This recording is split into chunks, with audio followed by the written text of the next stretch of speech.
Thanks for joining us here on Atlanta News First Plus. I'm Joy Limnacker, and I want to show you live here at the state capitol, where we are expecting a press conference to begin at any moment now. This is the south wing stairs of the Georgia State Capitol that you're looking at right now.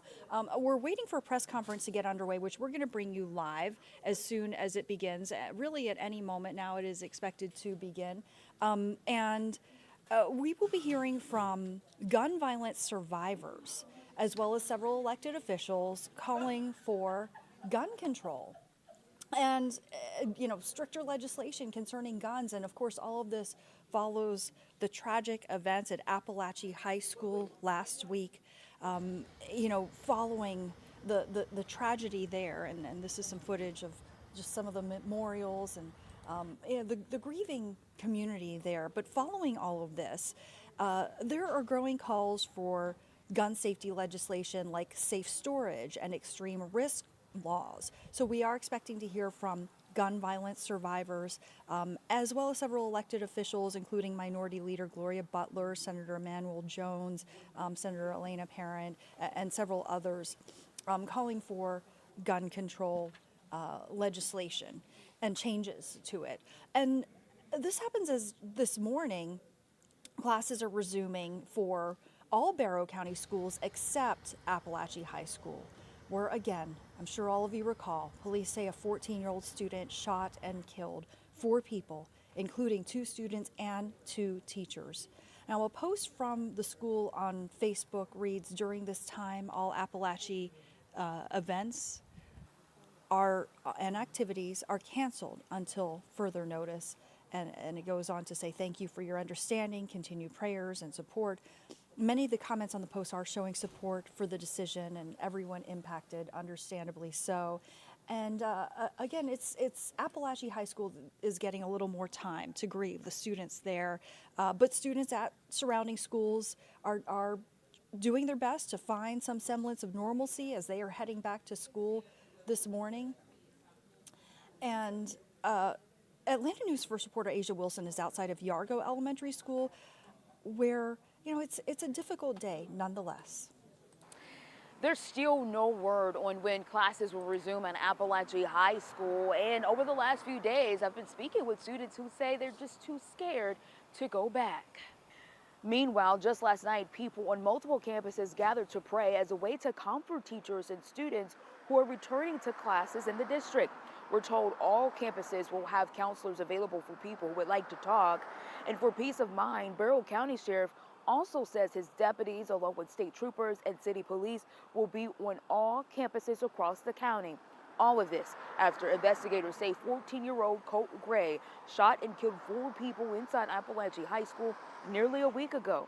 And we spoke with a church youth leader who says his nieces are in Barrow County. He says they're nervous about heading back to class. It's bittersweet, because this is still so fresh and it just happened a week ago. There's discomfort, that it can happen again, but life has to go on. They're 14, 15-year-olds, and like, if all this is going on, why does it happen to us, and it's hard to say because we don't have the answer to anything. Now, in a message to students and parents, the superintendent said if students are not ready to go back to school, they could reach out to their school's principal, who will then connect them with resources. In Barrow County, Asia Wilson, Atlanta News First. Asia Wilson with that report. And, 2 of the children shot and injured last week at Apalachee High School are finally back home this morning and in their own beds after being released from the hospital. So that's some positive news there. And last week's horror really changed Melanie Garcia's life forever. Her grandmother says the 15-year-old was just released from the hospital after 2 surgeries and is both physically and emotionally scarred from what happened. Doug Griffith also said that his daughter, Natalie, is out of the hospital. She was shot in her arm and also her wrist. Both families now trying their best to help their children recover at home. And in addition to this, we've been talking about the calls for stricter gun laws following the Apalachee High School shooting. And, it's predominantly state Democrats who are renewing their calls for gun safety legislation. Georgia Senate Minority Leader Gloria Butler, as I mentioned, and others set to gather at the state capitol at any moment now. And I'm just going to switch you over to this live shot. You see, we're just awaiting, that gathering there at this podium at the state capitol to begin really at any moment now. But Atlanta News First reporter Sarah Hammond is there ahead of the press conference, and she has a preview. Later this morning, state Democrats will push for stricter gun legislation like safe storage and extreme risk laws during a press conference here at the state capitol. The latter would allow family or law enforcement to petition a court for an order to temporarily prevent someone in crisis from accessing guns. We expect to hear from Minority Leader Gloria Butler, Senators Emanuel Jones and Elena Parent, and gun violence survivors themselves. This press conference comes after 14-year-old Colt Gray allegedly opened fire in Apalachee High School using an AR-15 style semi-automatic rifle, a gun his father allegedly gave him as a gift, according to law enforcement. The FBI also previously flagged Gray for alleged online school shooting threats, but local law enforcement did not have enough probable cause to make an arrest.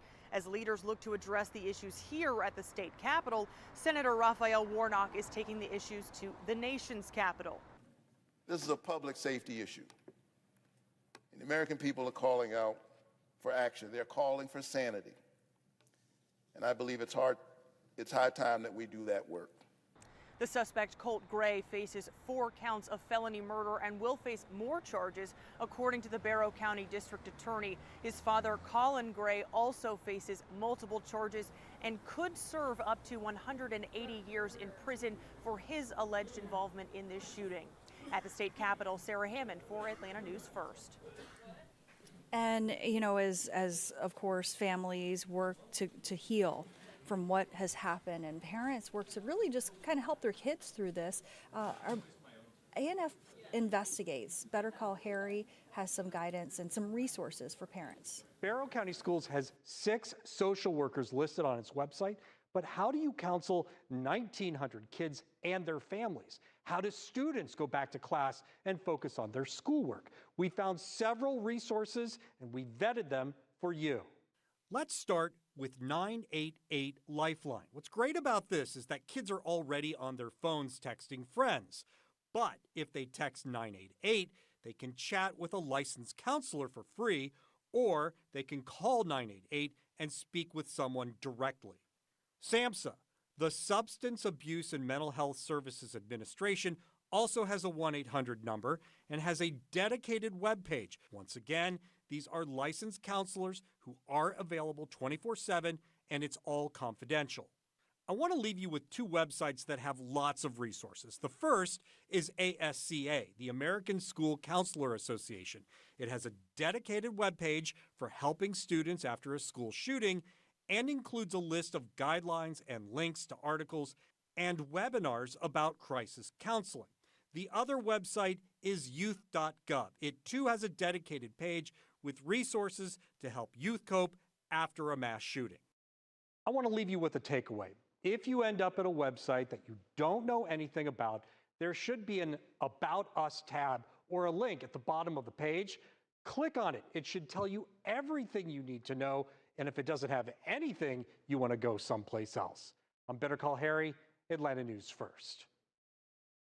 And thanks so much to Harry for that report. And again, the positive news is that school shooting survivors, some of the school shooting survivors, 2 of the children shot and injured last week, are finally back home and in their own beds this morning. But of course, the investigation is far from over. Patrick Quinn has more. In the blink of an eye, Melanie Garcia's life was changed forever. She had, as far as I know, 2 surgeries on her arm to take care of the wound.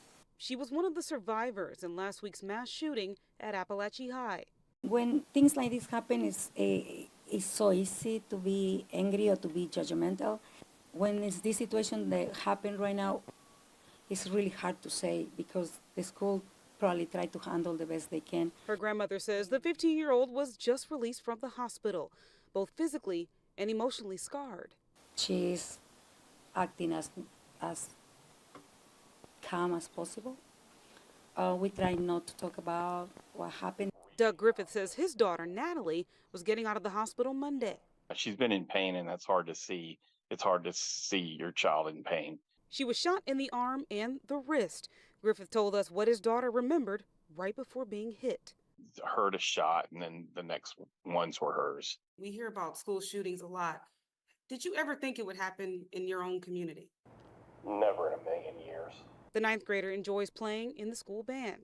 Her dad says the Griffiths are not only praying for their daughter, but they're praying for all the victims. You know, Natalie has just been a bright spirit. You know, her spirit's not broken. There's no doubt about that. Bridget Spencer, Atlanta News First. And the community really coming together to try and support the victims' families. Sawyer Bussey has more on that. This has rocked the whole community. What do you do when there's nothing you can do? When you can't reach back in time and make a wrong right? When you can't bring someone's loved one back or help a child feel safe in school?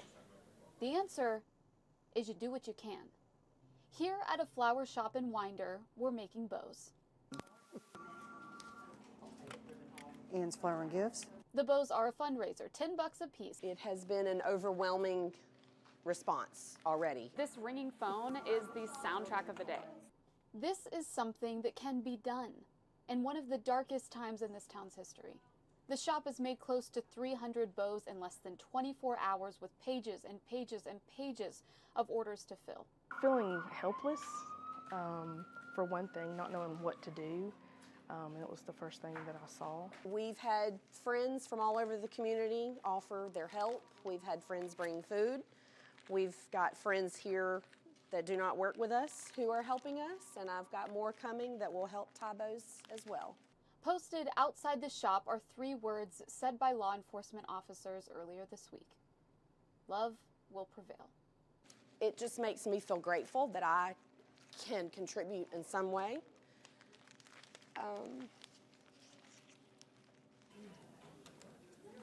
It's a humbling experience, and I'm just grateful that I can do it. In Winder, Sawyer Bussey, Atlanta News First. And, you know, the investigation certainly far from over. Patrick Quinn has more on that. Were there signs? Could this have been avoided? 2 questions that jumped to the forefront after a school shooting. As you've heard by now, the FBI alerted local authorities back in 2023 that Colt Gray allegedly threatened to shoot up a school. Not in Barrow County, but in Jackson County, where I'm standing today. We got our hands on the video of this probing interview. Are you calling? I am. The moment the Jackson County Sheriff's Office interrogated Colin Gray and his son Colt Gray 16 months before the Apalachee school shooting. So we got a tip from the FBI. In May 2023, the FBI pinged a school shooting threat to a home in this neighborhood in Jefferson, Georgia. According to documents acquired by Atlanta News First, the Grays had been evicted and moved to this neighborhood, also in Jefferson, where Colin and Colt were questioned. Did you say something about school shooting? Never, I just told them, I don't know what. Maybe they misheard somebody else. I would never say I was threatening. You never ever said. No, I swear. As you heard, Colt denied threatening to shoot up a school, and no charges were filed at the time. The sheriff's office said they could not find probable cause. Today, Jackson County Sheriff Janice Mangum said she would not have charged Colt then nor now. Do you still stand by the investigation? I stand by the investigation. My regret is the school, if there was a breakdown in the school not notified, then of course I have a regret about that. Sheriff Mangum said they are fixing how they communicate with schools after they investigate threats to ensure potential suspects remain monitored. It will be fixed on our part, on the sheriff's office part. 7 months after Colt and Colin were questioned on their doorstep, Colin Gray, now facing 2 counts of involuntary manslaughter and 2 counts of second-degree murder, reportedly gifted Colin an AR-15 for Christmas. Officials say Colt Gray used an AR platform-style gun in the shooting at Apalachee High School. Back in May 2023, Colin said he was trying to teach Colt about how to use guns safely. He knows the seriousness of weapons and what they can do and how to use them and not use them. So it's kind of a little bit of a shock. And Sheriff Mangum said she recognizes the spike in school shooting threats. She knows how urgent it is to improve the communication between law enforcement and local school districts. In Jackson County tonight, Patrick Quinn, Atlanta News First. And just showing you live, we are waiting this press conference to begin at any moment now. And this is the podium set up at the South Wing stairs at the Georgia State Capitol. And as I told you a little bit earlier, if you're just joining us, several gun violence survivors, along with several elected officials, are gathering, calling for gun control legislation. And obviously this follows what happened, the mass shooting at Apalachee High School, where a 14-year-old student is accused of using an AR-15 style semi-automatic rifle to kill 4 people and injure several others. And again, 2 of the victims were 14-year-old students. 2 of the victims killed, I should say, because they're also surviving victims, but 2 of the victims killed were 14-year-old students, and 2 teachers were also killed. So very important press conference. We're expecting to begin really at any moment now at the state capitol, and we're going to bring it to you live just as soon as that gets underway. In the meantime, our crews have been doing so much work to just kind of cover the story from multiple angles of really what the healing process has looked like, and here's a look at Apalachee High School, where this tragic event happened. Sawyer Bussey has a look at how folks are just struggling to really cope with it all, and also some guidance for mental health. This tragedy is so hard to comprehend for so many reasons. And there's a lot of fear in that for students, for teachers, for parents. And mental health professionals say it is so important that those fears are addressed and not ignored. There's immediate effects. So maybe today some of the immediate effects are people not feeling safe in the community, not feeling safe in their schools, concerns about being away from our parents, our families, our support networks that immediately make us feel secure. And then long term, that could continue, or to be a little bit more anxious, a little more leery, which again is why it's so important to talk about that on the front end. Tragedies like the one at Apalachee High School impact the community, the state, the nation. The fear is very, very present, very normal for this situation. Mental health professionals with Chris 180, a mental health resource for children and families, say these conversations might be hard, but they are possible. So being able to help our children to identify what those feelings are. They say it's also important to validate the child's feelings, to make sure they have the correct information about the tragedy, regardless of the rumors they might have heard, to help the child focus on the ways the community has come together after the shooting, the ways your child can show support themselves. The organization has offered its crisis intervention services to the high school. They also tell me children can text the crisis text line at 741741 to connect for free with a volunteer crisis counselor. In Lawrenceville, Sawyer Bussey, Atlanta News First.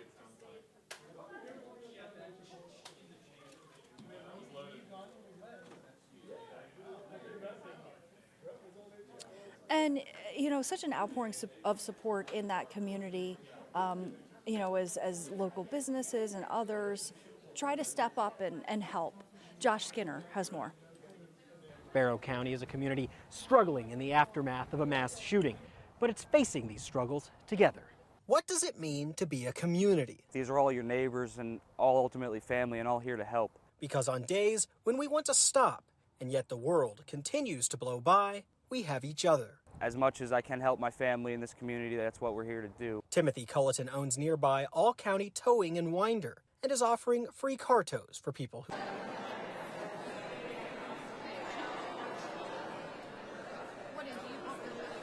aren't ready to see this. One of the last things you need to worry about at a time like this is getting your car back. He moved here from New Jersey for this community, where a line has been crossed at a time when people find strength in each other or in a furry shoulder. You do what you can to help what you can, even if it's just loading up a dog and throwing him in a car and driving 20 minutes up the road.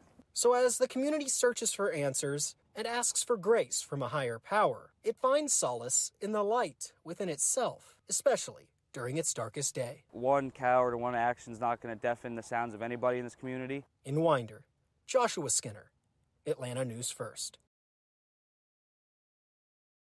We're talking about these Stop the Bleeding kits. Nearly all of Georgia's schools have them on hand, and Barrow County first responders say they were on the scene when they arrived. Earlier today, we asked an expert with the Georgia Trauma Commission to demonstrate how they're used when seconds count. The contents inside this kit could help prevent a killing. Crystal Shelnut works with the Georgia Trauma Commission, demonstrating how to use a Stop the Bleeding kit, a tool Atlanta News First Investigates confirmed was on the scene when first responders arrived after the mass shooting at Apalachee High on Wednesday. You know, of course, that's the worst case imaginable, right? But it's also why it's important that we have these spread throughout the school. They're in multiple locations, that everybody is trained on how to use them.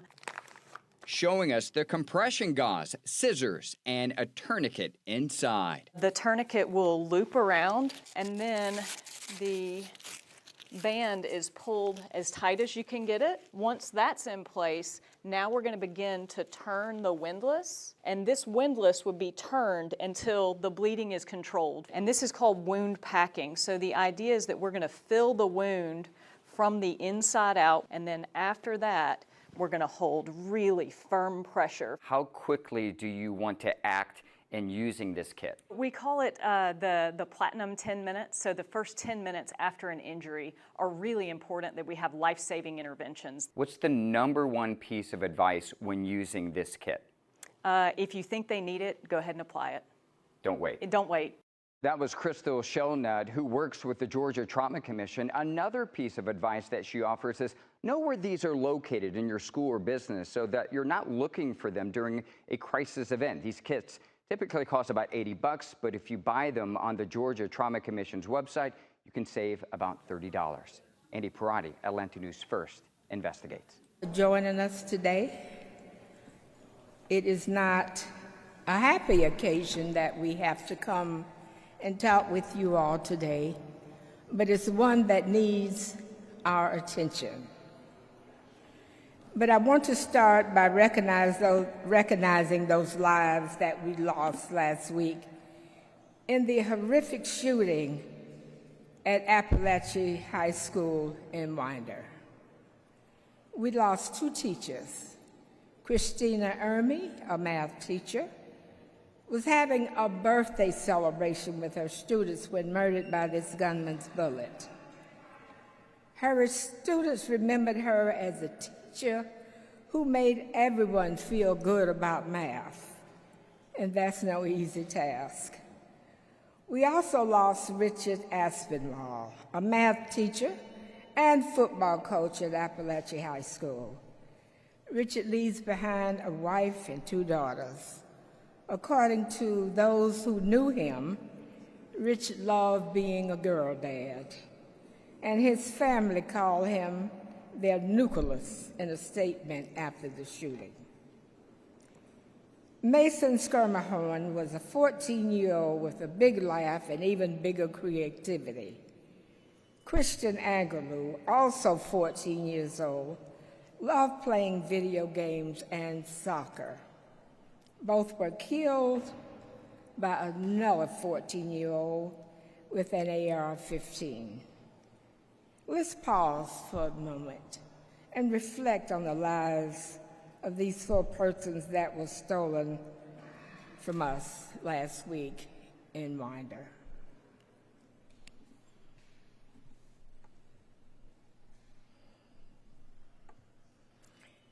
We really don't have to live this way. We don't have to accept the routine of slaughter of our teachers and students.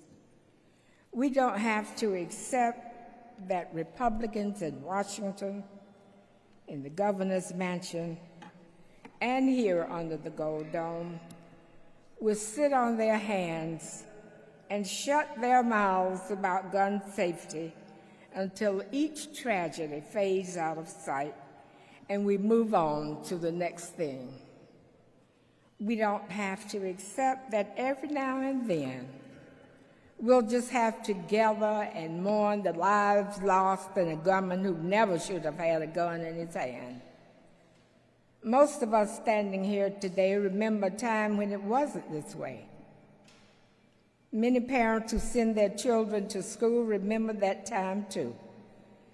They remember when you didn't have to worry every night that your children wouldn't come home from school on the next day, or worry during morning drop-off that it would be the last time they ever see their child.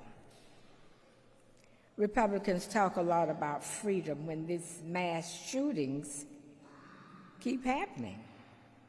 But let me ask you something. Does that parent worry sound like freedom to you?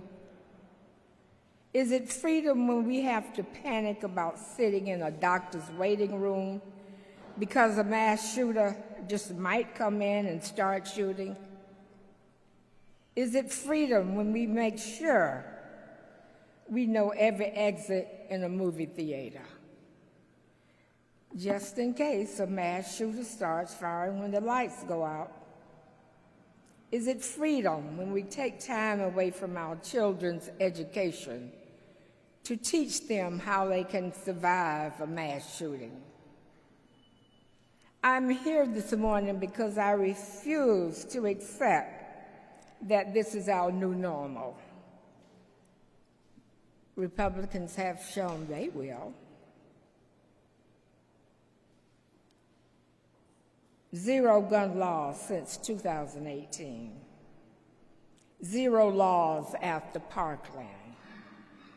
Zero after last year's shooting at Northside Medical Center.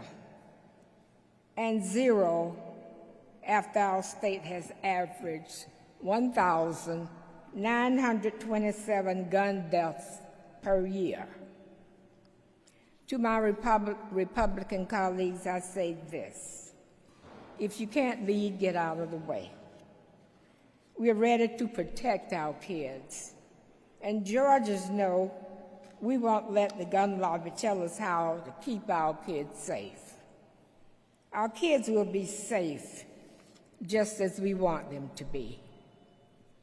Georgia doesn't want inaction either.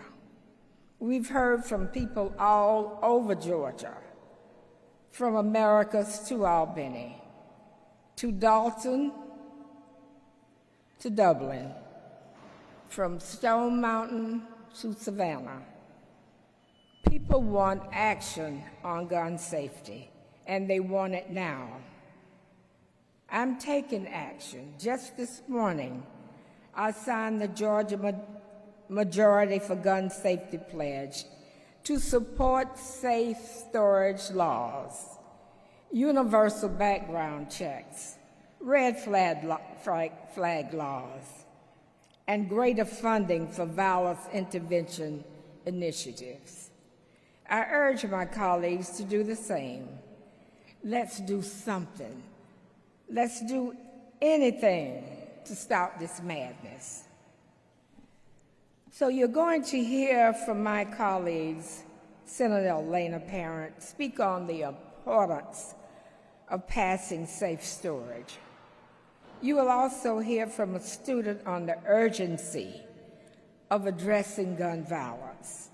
But right now, I'm going to turn the podium over to Cynthia Duhart, a survivor of gun violence, to share her story.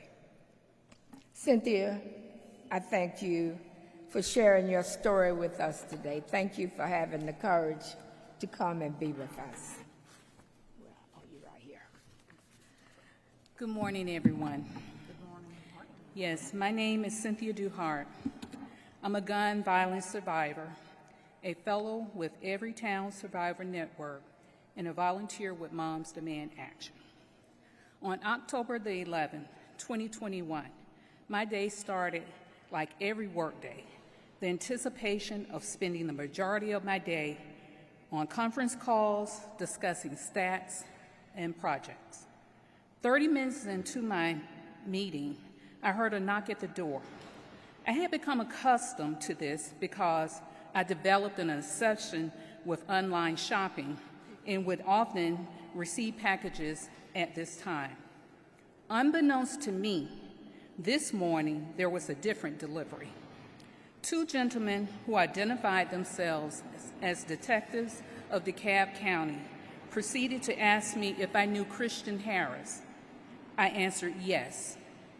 The words that I heard, 5 words that proceeded from the mouth of one of the detectives, changed my life forever and shook me to my core. For those 5 words were, "We regret to inform you." Words no family should ever have to hear. You see, what they regret to inform me was that a young boy shot and killed my nephew Christian Harris while he stood in line at a convenience store while purchasing an item. After they delivered that news, I screamed, "How can I tell my sister her baby has been shot and killed?" My family and our community have lost a loving and caring person. Christian was many things: a beloved father of 3 kids, a brother, a nephew, a friend, and my sister's oldest son. He was a truck driver and entrepreneur. Christian had started a painting service. He was a civic-minded person, participating in lupus walks. Christian was thoughtful and loving. He bought me my first flat-screen television, and he was the person who helped set up my latest television just 1 month shy of the boy killing him. Christian was fun-loving. He enjoyed making people happy. Christian and I had a love for the Disney movie, The Princess and the Frog. We would enjoy making each other laugh by acting out scenes from that movie. I became involved with Everytown and Moms Demand Action at the encouragement of my sister to take my grief and pain and turn it into a voice of change, calling for effective gun policy in honor of her son and the many other daughters and sons and people who have lost their lives and stolen by senseless acts of gun violence. My story will never change, but lawmakers can change our weak gun laws so there are no other stories like mine. Gun violence is the #1 killer of kids and teens in the United States, and that statistics needs to change so that others will never have to be part of a growing number of gun violence survivors. We are not just numbers.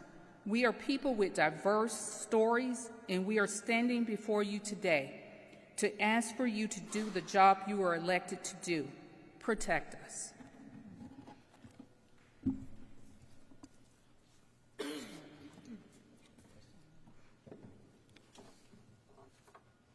Thank you, Cynthia, for sharing your story.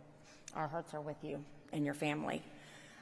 Good morning. I'm Senator Elena Parent, and like many of the colleagues and folks gathered here behind me, I know that one phrase keeps repeating in my mind, which is, well, here we are again. Here we are again, grieving, mourning, like many communities, like many cities, like many states. We are mourning the precious lives lost last week and the many survivors and their families whose lives will be forever marked by tragedy and trauma, even if they recover from their physical injuries.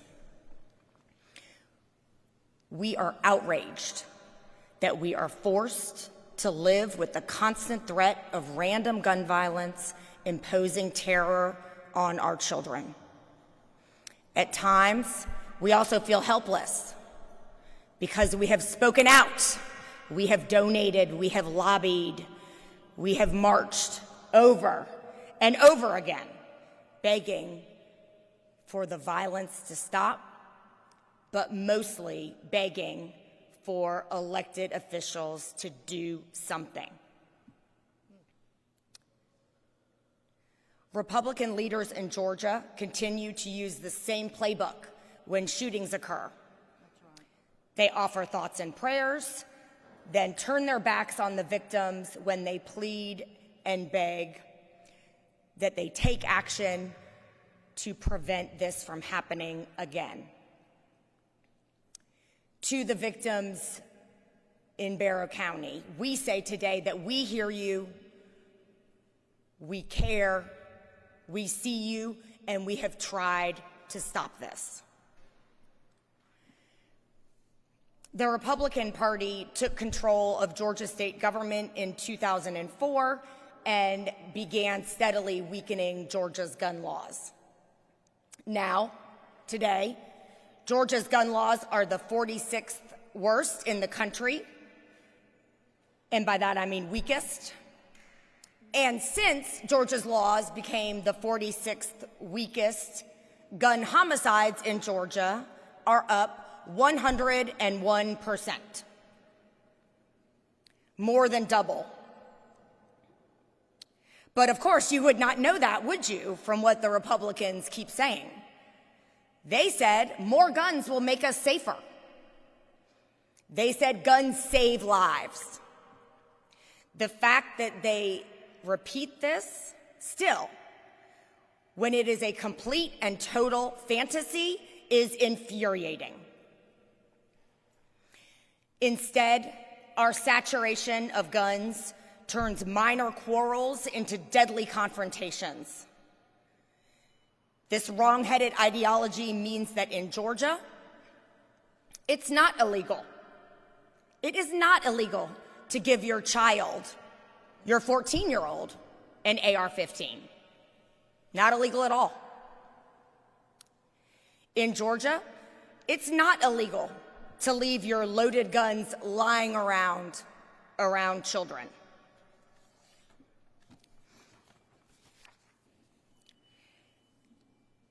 The saturation in guns, the rhetoric of Republican elected officials and gun extremists makes parents feel like it's fine. In fact, maybe important to leave a loaded handgun in their car console, where their 6-year-old, as has happened in Georgia many times, may find it and kill their 4-year-old. It may make a father think that there's nothing wrong with giving his 14-year-old an AR-15. In school shootings over the last 20 years, more than 80% of shooters brought their firearms from their own homes or from the homes of friends or relatives. Here in Georgia, we have no minimum age requirement, no prohibitions for gun ownership if one has domestic violence misdemeanor convictions or assault misdemeanor convictions. Georgia does not require background checks or concealed carry permits. Georgia does not require secure storage of weapons, and it has no child access prevention measures. But, you know, if they have to offer something besides thoughts and prayers, Republicans might say the problem is really mental health. But here in Georgia, we know that's a big lie because they haven't even dealt with the mental health issues. They refuse to do that too. They have not taken action on a bill I've sponsored for 8 or 9 years that would close a loophole in our extreme mental health risk database. Haven't passed that. They have refused to hold any hearings on an extreme risk protection bill, otherwise known as a red flag law, which gets into whether or not someone has some mental health issues where they might be a danger to themselves or others. So all this chatter about mental health is a total mirage anyway. And I beg you, the media, to hold their feet to the fire on that very point. We today call on all of those in the majority, in the Republican Party in Georgia, with the power to make this end right now, to take meaningful action and ensure that tragedies like this cannot happen again. Our children deserve better. They deserve to be safe in their schools and communities, and it is our responsibility as leaders to make that a reality. And let's be specific, so there's no room for doubt about what we are demanding. We today demand that the General Assembly pass the Safe Storage Around Children bill. We demand that the General Assembly pass universal background checks, and we demand that the General Assembly pass the Extreme Risk Protection Orders or red flag law.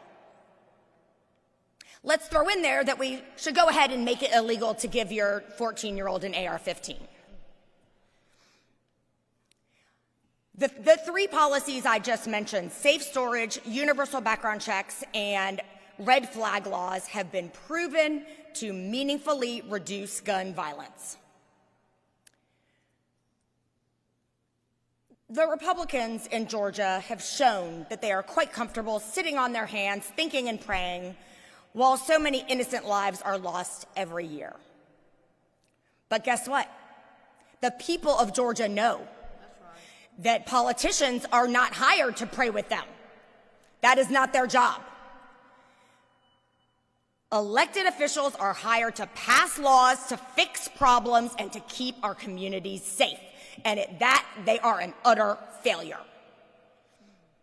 A noted Christian theologian once said, "There is something deeply hypocritical about praying about a problem that you are unwilling to work to resolve."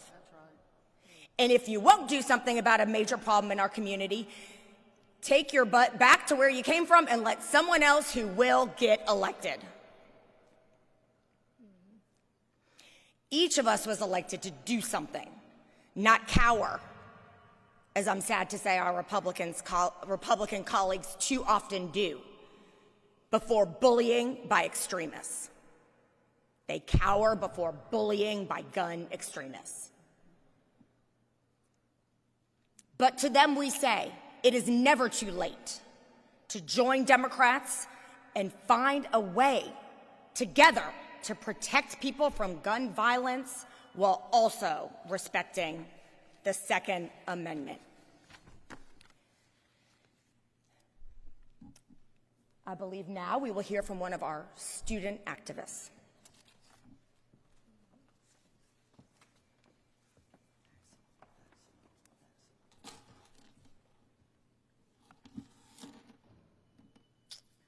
Good morning. My name is LaDeja Kimbrough, and I'm a student at the illustrious Clark Atlanta University, and I volunteer with Students Demand Action. I'd like to thank you all for being here today, but I wish you weren't here. I wish I didn't have to be here, because that would mean 4 lives would not have been taken today. We shouldn't lose sight of that. In all the commotion and media flurry, we should remember that a tragedy has happened at Apalachee High School. We have to remember that 4 precious lives were taken. They were someone's child, sibling, neighbor, or even best friend. Now their kitchen chairs will be left empty forever. How do we keep finding ourselves in this position? How many more times is a young person like me going to stand up and ask and beg this country to take meaningful action? After the shooting at Sandy Hook, America swore nothing like this would ever happen again. But they didn't make that promise. They swore that day that they would become a broken record. Because they said the same thing after Columbine 25 years ago. Yet here we are again. I mean, come on. Guns are the leading cause of death. They're the #1 killer of my generation in this country and in Georgia. But that should come to no surprise, considering that Georgia has the weakest gun laws and gun prevention laws in this country. They rank 46 out of all 50 states. And if gun violence is the #1 killer of children, teens, and young adults in America, then we're not just getting shot and killed in school. School shootings make up a fraction of the gun violence young people face on a daily basis. Whether we're playing in the front yard, whether we're at the neighborhood park, walking home from school, or enjoying a concert, the threat of gun violence follows us everywhere. How do we get here? How did this become our reality? Well, I'd like to tell you, and I'd like for us to take notice who isn't here today. I've said it before and I'll say it again. Gun violence prevention isn't a partisan problem. It's not an issue of a Democrat, Republican, conservative. It's not a partisan issue. But there are certain lawmakers on one side of the aisle that refuse to act, and because they'd sooner cozy up to the gun lobby than protect their citizens that elected them. It's not American people who are preventing our country from addressing this crisis. The vast majority of voters support gun law safety. It's the extremist lawmakers who carry out gun lobby's agenda to protect the very citizens that elected them. Gun violence isn't inevitable. But if we elect leaders that think it's a fact of life or that survivors should just get over it, so how do we fix that? We vote. You better believe Gen Z is going to vote like our lives depend on it, because it does. Making our voices heard at the ballot has a direct impact on our freedom to be safe from gun violence. Young people are sick. They are sick and tired of paying the cost of politicians' failure to enact with our lives. Electing candidates running for school boards, city councilors, statewide offices that are committed to gun safety is how we take an active role in keeping schools, our homes, and our communities safe. It's time for lawmakers that were elected by the people to do something for the people. I'm calling Georgia lawmakers to do better. Actually, to do the bare minimum. Pass gun safety laws, and we will vote you out if you don't. Thank you.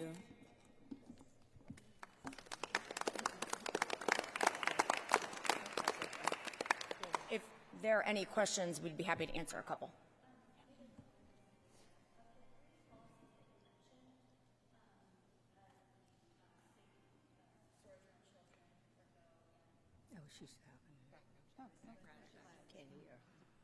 Go ahead.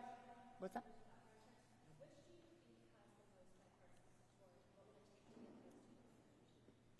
Well, I'm hoping that, there has been a lot of discussion down here and a little bit of open hearing on the safe storage bill. And I think that the circumstances of the Winder Apalachee High School shooting would suggest yet again that particular law would have a lot of salience.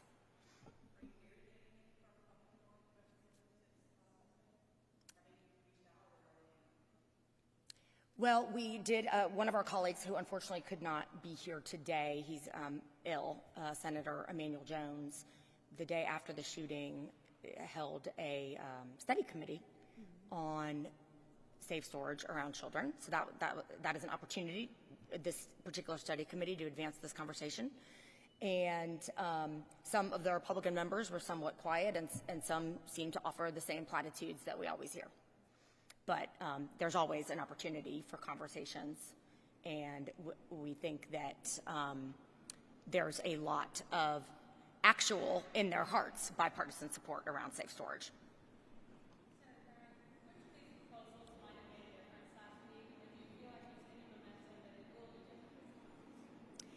Well, the safe storage law clearly would have, because then it would be illegal to have allowed the child to have the weapon.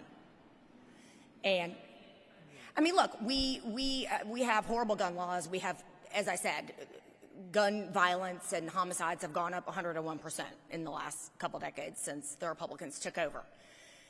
But this is the worst school shooting that Georgia has seen in some number of years. And of course, we knew that was inevitable, given the intransigence. However, we stand with open doors to work with our Republican colleagues. We hope that the reality of such a horrific school shooting in Georgia and the very disturbing fact pattern behind it prompts some to take a good look at their hearts and gather the courage to advance measures that are supported by 90% of the public.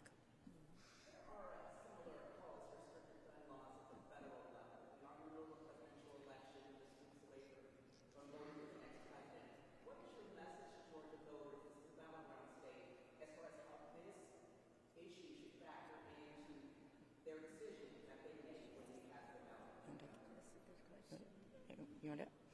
Sure. Yeah.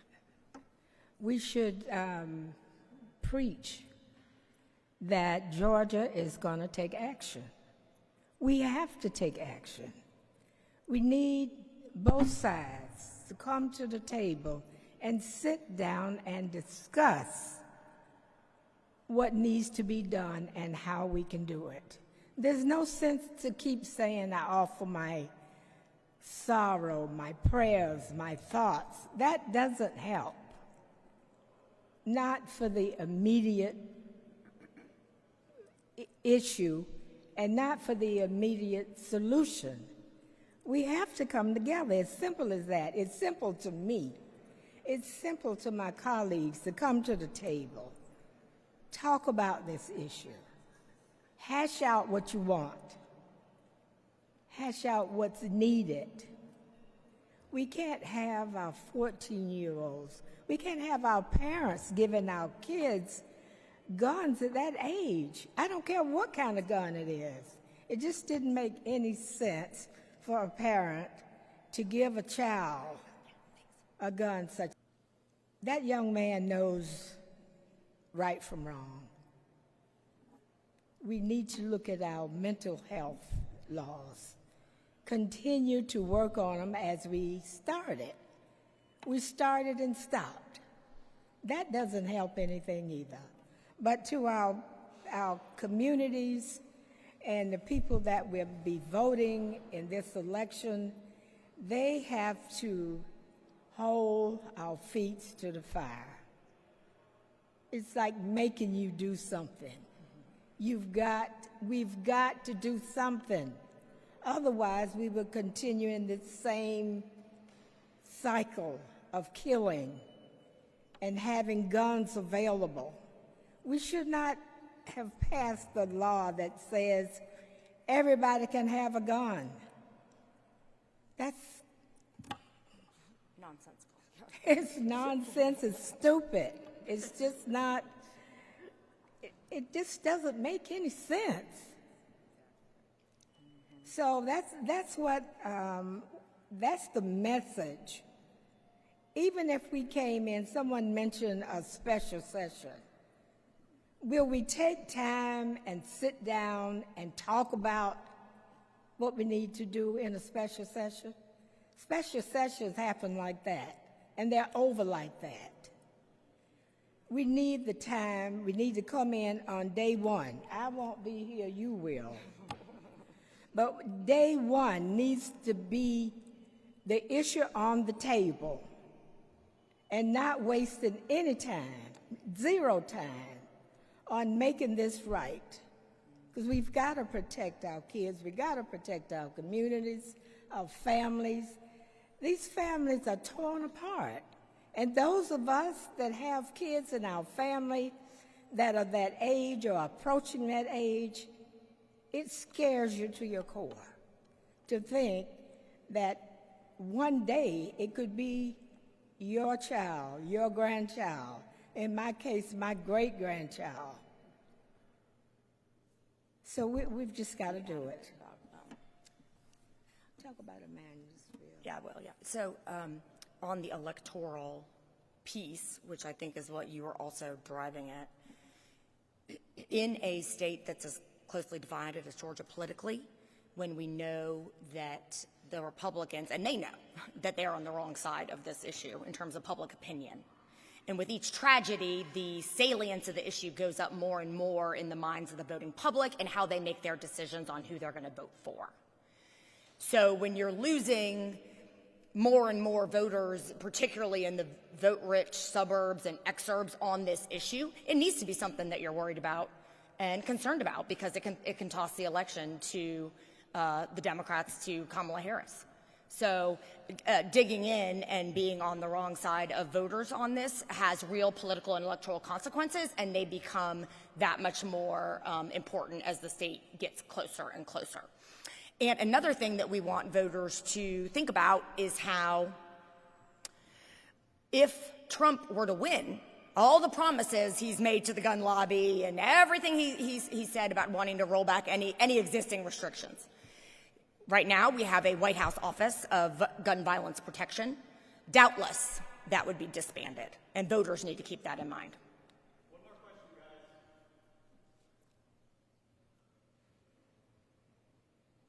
No more questions. Perfect. You want to say thank you? Well, thank you all so much for being here and taking the time to cover this important story further. We really appreciate it. Those are my little. Thank you. Yes. Yeah. Thank you.